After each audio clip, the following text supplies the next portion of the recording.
So today I'll talk about squashing those bugs and how do we actually do that at Nested? How do we deal with those bugs in practice? So a little bit about me, some developer facts. I do not use VS Code yet. I will use at some point, but not yet. And I like types with single quotes. Hope not too many people are leaving. Cool. Some fun facts about me, and I'm called Mr. Have a Nice Day at Nested because I do like to tell people to have a nice day. So what will I talk about? Before that, like a small thing, I will talk about 4 things. I know that breaks all of the rules about like 1, 2, 3, many, and so on, but we are developers, right? So we can talk complex things. So first thing, what is a bug? And you shall create bugs, right? Everybody creates bugs, and tracking bugs, and dealing with bugs. These are the 4 things that I will talk about today. So what is a bug? I'll try to make this talk a little bit interactive, so I'll ask you all to raise your hand up. Yes, people, please raise your hand up. Cool. Now, those people who have a definition of a bug in your head, please leave your hand up. Those people who don't know what a bug is, you can put your hand down. Cool, so some of the people know what a bug is, some people don't. I won't actually ask you to like give me a definition. I took one from Wikipedia, and you can read it here. The 3 key words here are unexpected, unintended, or incorrect. So something that you don't expect, that behaves the way you don't expect it to, is categorized as a bug. So I know there has been this thing floating around, whether this is a bug or whether this is a feature. Like some developers like to call bugs features, right? So usually that's because developers make assumptions about how things should work in a way that's different to how normal people think. So by now we have like a good definition of what a bug is. It's something that behaves in a different way than you'd expect it to. So you shall have bugs. Same stuff, like everybody raise your hands. Those people who think that they write bug-free code can leave their hand up, and those people who don't think that can put their hand up. Cool, everybody put their hands down. So I'll have to skip this. So reasons why bugs are created. Like, it's inevitable, bugs will happen. Human errors is, in my head, the most common reasons. Like, computers don't make mistakes, people do, and we write code, so it stands to reason that we'll introduce bugs. Changing requirements is one of the things that I just had chat with a guy here, and it's like, especially if you work in a startup, things change daily, weekly, and as soon as you start working on something, this like thing comes up, and like you'll need to rework everything in a different way now, which means that you have to like rethink everything. So again, by doing all of that computation and logic, you are bound to make mistakes. Time pressure is another thing. Miscommunication or no communication. So like there's a lot of communication that has to happen between you and your PM to like get the thing in a state that people actually intend to use it. So again, this like expected behavior, you have to like communicate that very properly. And software complexity, like software is a complex thing inherently, so bugs are bound to happen. So now that we're on the same page, we know what a bug is, and we know that everyone introduces bugs. How do we track those little things? Raise your hand up if you know Joel Spolsky. Oh, wow.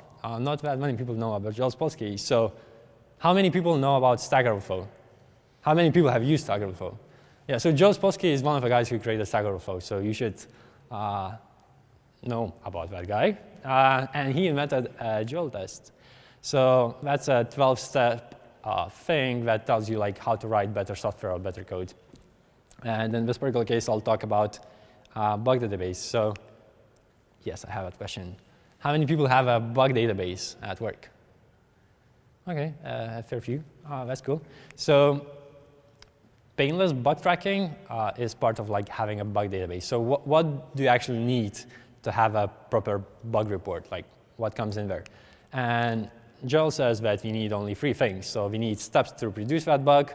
We need an expectation. What did we expect to happen once we did those steps and what actually happened. By having those things, we can actually reproduce that bug and hence sort or fix it. So how do you report bugs? First thing is automated reporting.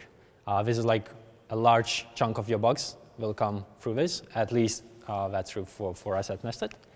So there's a bunch of like monitoring tools, and Aubrey and Tom talked about New Relic and how we use New Relic. We actually started with Rollbar, and in the end we ended up with Sentry. Granted, they are slightly different tools to what New Relic does or what some other tools do. They're purely error reporting. So we ended up with Sentry, and this is how a bug report actually looks like for us in practice. So we get this bug report. We send some additional data, and the key bit here is the full story current session URL. So it's a nice URL code that actually gives us this. We can go in and watch the actual user story. So like we get a bug report and we get a video of what the user was actually doing on our site when trying to debug it. So it's incredibly helpful when like trying to figure out what happened. So logging is one way to like get insight into what happened. Seeing that thing is another way how you can like see what users did on your site. This is not always possible. So like this adds size to the thing that's running in your browser. Like you have to get that script, you have to actually track that. So it adds size, but on most marketing sites, like we have at Nested, it's totally possible. And in my head, it's quite a recommended way of doing that. So full story is the tool that you're using. There are more tools. These are the 4 tools that were listed on StackShare. You can find more about them on StackShare. Like if you don't know StackShare, go to StackShare. It's a quite cool site. So automated reporting tools is one way you'll get bugs. Another way is the good old user reports. So this is like the actual user report that we got at Nested at March 22nd. And this is how it will look like. So this is actually quite a good report in that we did get the steps to reproduce the bug. We did get what actually happened. And what should have happened is implicit in that we should know what should actually happen once you do those steps because we built that software. So this is quite a good report. In reality, you're going to have to do a lot of face-to-face talking to people and trying to figure out what actually happened. So like user reports can be helpful, but sometimes it's like a double-edged sword in that it's more work to get the data that you need. There's another way of like getting those user reports, and that we get Slack messages saying that, oh, shit's broken, so fix it. So this is another one, a real example of like our site being broken and I was the culprits. So bug database. So now that you know how to get those bugs in, let's talk about where do you actually like keep them. So ideally, your bug database would be a single source of truth for all of the bugs, so you know where to look for any possible bug that ever happened to you or that you have that you are tracking. So Clubhouse is our tool of choice. It's like a project management built for software teams. This is how it looks like in practice, and these are the bugs. So you can actually see bugs living among the features and chores that we actually deal with. Fun fact, you'll notice that there are points on most of the cards that have been estimated, but we don't estimate bugs. That's intentional. We don't really know how long it will take us to fix it because, well, we didn't introduce it intentionally, hence we don't really know what's happening. So how can we know how to fix it? Well, we'll need to figure out. There's a bunch of tools that allow you to track or like project manage. We've used Trello initially. It was too general for us, so hence we've tried out Clubhouse and we quite liked it. I know Product Board was floated around and it went away. I don't know why. Manuscript is worth mentioning because it's co-founded by Joe Spolsky himself, so that stuff must be good, right? Like it's the guy who writes software. And the second bit about the bug database is integrations are important. You want to get your integrations right, and that bugs should be flowing to that database easily. You shouldn't need to have to manually type them in or like gather those reports, because like that means that this will never happen, and you'll just have stuff lying around. So Clubhouse has an integration with Sentry. It's not that good. We had to actually roll our own thing where every Sentry error creates a Clubhouse card. So we actually like see those cards piling up, and it's part of our flow. So those bugs are never out of sight. We always think about them when we are estimating and planning our things. We have Slack integrations. So yeah, now that you have this bug database, you get all of those bugs in, you have to like deal with them. So the fifth thing that Joel tells us to do is fix bugs before writing new code. Who actually here fixes bugs before writing new code? Raise your hand. 3 people, 4 people, 5 people. Do I get more? No. OK, cool. So 5 people. That's not too much. According to Joel, that should be a day-to-day thing. And I understand why there's not too many people who actually do this, because it's freaking difficult. But before going into why this is difficult and how to get around this, let's think a little bit about why would you actually want to fix bugs before writing new code. So there's a great Joel post about this. Again, Joel. Takes less time to fix bugs the sooner you find them. So once you introduce something, if you are told immediately that the thing that you've introduced caused a bug, it's much easier for you to think around it and try and figure out why this actually happened. The longer it actually takes for you to like spot a bug and get around to fixing it, the longer you'll actually need to like spend on that bug. You'll actually need to get that same context, get into the environment. Like if it's a separate project, you mean to like pull everything and that sort of stuff. So it's becoming more and more difficult the longer it takes for you to find it. Better estimates. That's not an obvious one. So why do we get better estimates by having all of those like bugs solved immediately? And the reason for that is that, again, we don't estimate bugs because we don't know how long it will take us to fix those bugs, right? If you knew why the bug was in there and how long it would take you to fix it, you would have fixed it in the first place. So by having those bugs fixed, you'll have a backlog that's only features or things that you're planning to do, which means that it will be easier for you to tell how long it will take you to build something. Because explaining how long it will take you to build something compared to like explaining how long it will take you to fix something that you don't know why it was introduced there in the first place is a different thing. So having no bugs makes your estimates easy in that you can tell, these are the things that I'll need to build. I can fairly estimate them fairly well. Hence, I can give you a better timeline. And the next before final bit is code is ready to ship at all times. So you have that confidence that things are working. If you introduce a bug, you'll immediately see that something is not working. So again, it's like a better feedback loop. And the final bit is it reduces distractions. So it's not what Joel told, it's the bit that I've added. Don't tell this to Joel.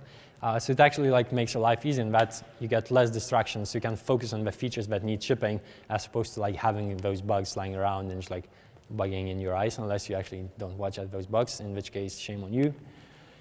So this is the main bit. This is the bit that I'd like you to take away, which is sort bugs before fixing them. So Joel tells you to fix bugs before writing new code, and I'll tell you to sort them before trying to fix them. So what do I mean by sorting them? There's one disclaimer here. Sorting rules are unique to every company. I'll tell you about sorting rules at Nested. For different companies of different sizes, these rules will be different. And I'm sure that these rules will change for us at Nested as well. So first rule, ignore all bugs that don't affect real users. We don't really care about spiders or web crawlers. If you're an e-commerce site, that may be different, and you may really care about this, so don't do that. But if you're at Nested and you're a marketing site, we don't care about you crawlers. This is a real thing. Like, I'll give you examples of like real things that happened and I had to fix. So there was this like pulse point XT3 web scraper. Whoever you are, I don't care about you. Ignore bugs that affect a very small amount of users. So JavaScript is unique, especially if you're developing front end, in that we have a bunch of different environments. Like if you're working on the backend, you have like a nice environment, you have all of the dependencies, you have like your environment and like your cool. Like for JavaScript, you have like hundreds and thousands of browsers. Probably it's around thousands, right? Difference of versions and like users running IE 9, 7, and whatever. So like it's going to be difficult. So we had like one user, one event. We don't really care about these errors, so we just ignore them. Ignore bugs caused by third-party scripts. Again, this is very unique to Nested if you are like an e-commerce site heavily relying on your, I don't know, GTM or something, and like one user is like getting this error, it's likely that more users are getting this. So for you, it may be different, but for us at Nested, like we had this problem with chat widget that we had, and that widget was like causing errors. We didn't really notice anything, so like we don't really have time as a startup to spend our time on fixing bugs in chat widgets, so we don't care about them. There's like a good thing, so like I think Tom mentioned about getting noise from third-party libraries. So you can silence that noise really easily by whitelisting your own URLs. So Sentry has a good blog post about this. But effectively, what you do is you whitelist your own files. And if errors are originating from other files that are not from your domain, you just ignore them. So this is like an easy way to only get your own errors. But there's another option, which is ignoring those errors manually. So again, this is the error that I was telling you about. Text widget coming from frame.something, .js, not our problem. We don't really care about it, so we want to silence it. There's like this trade-off between whitelisting your own stuff and manually ignoring all of the third-party things. So right now, since we are still small at Nested, I can actually manually ignore the errors that I don't care about, but I'm actually aware of like the scripts that are causing those errors. So if something like a chat widget is causing too many problems, I can just replace that widget with another widget, and I'm aware of what's happening. So the fourth bit, ignore bugs which are too expensive to fix due to opportunity costs.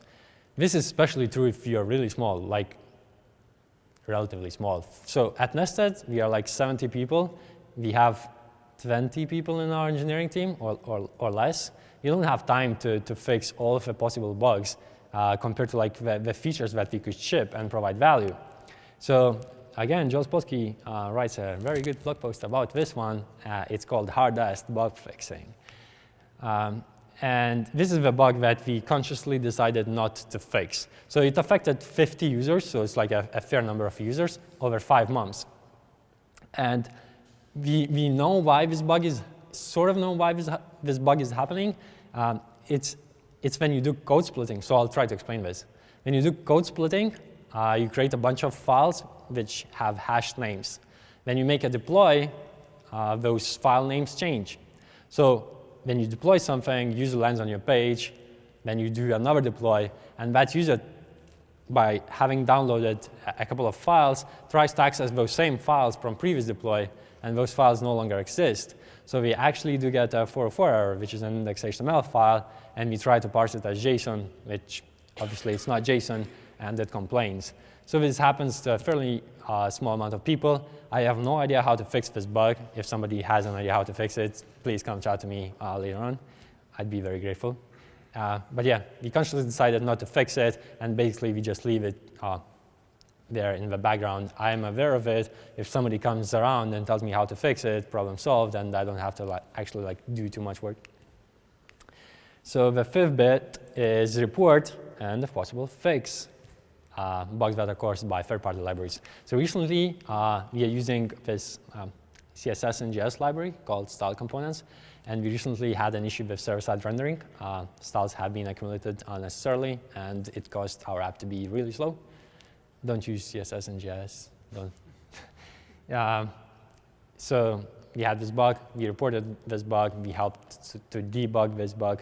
And the fix was released, so we had to update it. Like, be a good citizen, contribute to the open source, help out whenever you can. And the final bit, once you've discarded all the bugs that you don't need fixing, you've sorted them, now you can fix the rest of the bugs. So the bugs that are left are actually important, so you should be able to fix them. So last 2 bits, ignoring bugs, config versus UI. You can ignore bugs in your configuration files. That means that you'll need to ship code to like master, so that would go through the whole procedure of like opening a pull request, getting some people to sign off, that sort of stuff, versus UI, which allows you to like ignore bugs in a more powerful manner. So you can ignore bugs for some users, or like for a certain amount of time. My preference is to ignore bugs in the UI. It's more powerful, it's faster, and I can actually keep track of those ignore rules in one place across multiple apps. So it's much more powerful and useful. And yeah, here you can see the ignored error, and it actually like tells you for how long it has been ignored and how long it will stay that way. And the second bit is separate environmental variable for bug reports. So the bit that we did in the beginning was like report bugs if it's production. Yay, that sounded cool. But then we started wanting to test production environments locally or in CI. And turns out that we've got a bunch of bug reports that frankly we didn't really care about, because we knew about them because we are actually testing that thing right now. So by having a separate environmental variable for bug reporting, you actually save yourself a hassle of having to like sort those bugs that shouldn't be there in the first place. So the thing that we ended up having is fully qualified domain name as the differentiating factor. So if the URL that you get this bug on is actually nested.com, then we report that bug. If it's localhost, if it's app.nested.test or whatever, we don't really care about it. So it's a useful tip. So things I've covered. What is a bug? You will create bugs if you haven't known that. Tracking bugs, reporting bugs in bug databases. How would you go about dealing with bugs? Fix bugs before writing new code. The key bit, sort bugs before fixing them. And yeah, ignoring bugs and separate environmental variables. Thank you very much.